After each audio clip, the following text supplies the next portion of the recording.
two kinds of people in this world. There are planners and there are non-planners. How many people here are planners? How many people raise your hand just to look like you're spontaneous?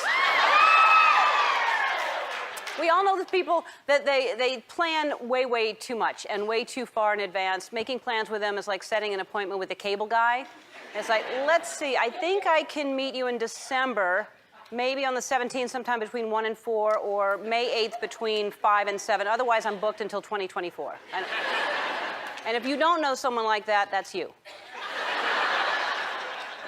And by the time you get to the day, the plans that you made, you no longer feel like doing those plans. You're like, oh, why did I agree to go canoeing with Barbara 3 months ago? That seemed like a good idea at the time.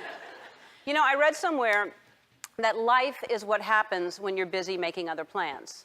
I don't know if it's from the Bible or Instagram, but I read that. It applies either way. That's why I never plan too far in advance. I think it's important to just live in the moment, enjoy every second. What are your plans after high school? I plan on going to Citrus to be an RN and then hopefully work at one of the greatest hospitals around here.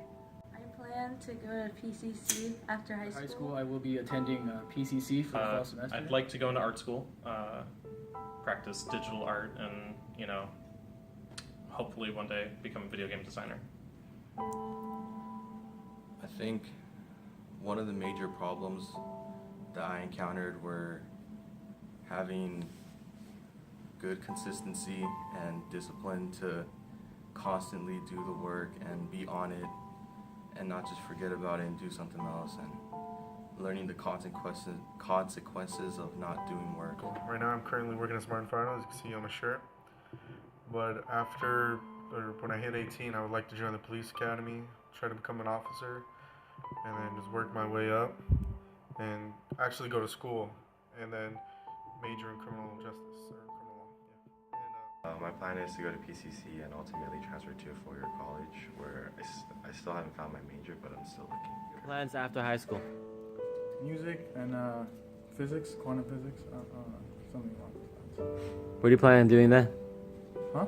What are you planning on doing that? Are you already working on it right now? Hopefully to go to PCC and then go to MIT or Cambridge. I don't know. Depends how hard I work.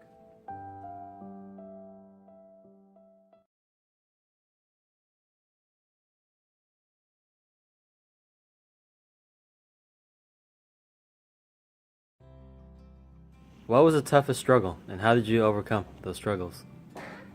But myself, the battles and struggles that I gave myself, I overcame that with the help of people around me. They helped me just kind of have the courage to overcome it. One of my biggest struggles was sitting down and actually trying to focus and pay attention. That was for sure one of my biggest struggles, was trying to just sit down and pay attention. How did I overcome it? Just overcoming it was just me knowing that I had to pay attention if I wanted to ever graduate or even just try to succeed in life. You just need to have patience. Patience is key.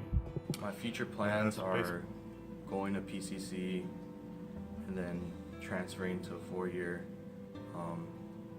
majoring in business, and I want to have my own business.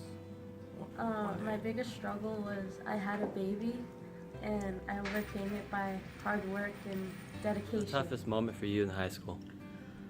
Math.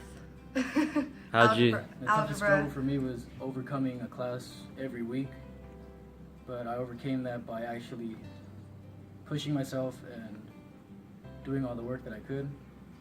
The biggest problems I faced was finding motivation, and I've still yet to figure out this problem. Personally was, you know, just getting work done and, you know, just kind of trudging through it and getting it done. How'd you make yourself do the work? It had to do with a lot of just like, you know, self-motivation, you know, just imagining myself getting through past the finish line, and, you know, here I am. I'd like to thank everyone who kind of pushed me and annoyed the hell out of me. Mr. Lee, Mr. Albo, Jesse, the directors, who kind of just helped me see something in myself when I didn't even see it. So I'd like to give it a big thanks. I would like to thank my family, my boyfriend, and my friends, and Mr. Lee. Who would you like to thank? I would like to thank my family, and I would also like to thank all of my teachers, but most importantly, my mom and Who would dad. you like to thank? There are a lot of people, mainly, my mom for supporting me in any decisions I've made so far. Anybody else? Mr. Axtell for having a great sense of patience with me. And I'd like to thank my mom and my grandma for pushing me so hard and giving me the strength and encouragement to finish my schoolwork. First thing, I want to thank God. I want to thank my mom and my dad for supporting me. I want to thank Miss Malinowski for being my teacher, an awesome teacher. I want to thank Mr.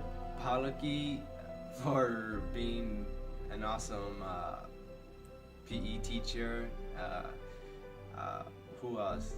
And I want to thank the school district for having this program. The three people I'd like to thank are my mom, my dad, and Mr. Axtell for caring enough to push me and motivate me. And even though there's ups and downs and different opinions, you always know that they're in for the best for you.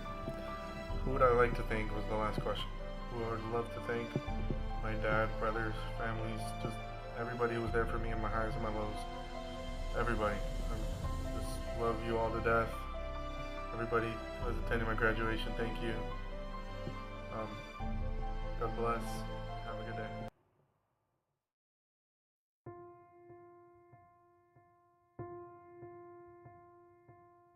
Everything around us that we call life was made up by people that are no smarter than you.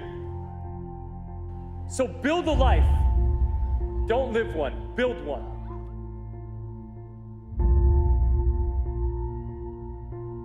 My father could have been a great comedian, but he didn't believe that that was possible for him. I learned many great lessons from my father, not the least of which was that you can fail at what you don't want. So you might as well take a chance on doing what you love.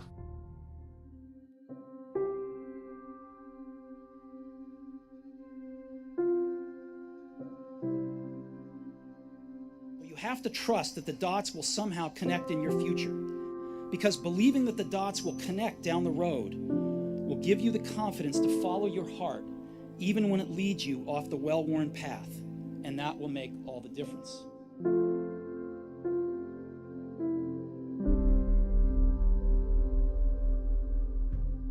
And it is going to get hard, and you're going to want to quit sometimes, but it'll be colored by who you are and more who you want to be. I definitely found that wanting to be an actor stems from wanting to be somebody.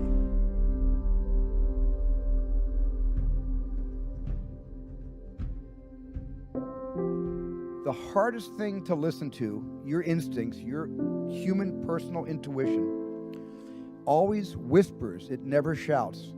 Very hard to hear. So you have to, every day of your lives, be ready to hear what whispers in your ear. It very rarely shouts. And if you can listen to the whisper, and it's something you think you want to do for the rest of your life, then that is going to be what you do for the rest of your life, and we will benefit from everything you do. As far as I can tell, it's just about letting the universe know what you want and working toward it while letting go of how it comes to pass. And you will need to find your passion. Find your passion and follow it. Don't give up on finding it.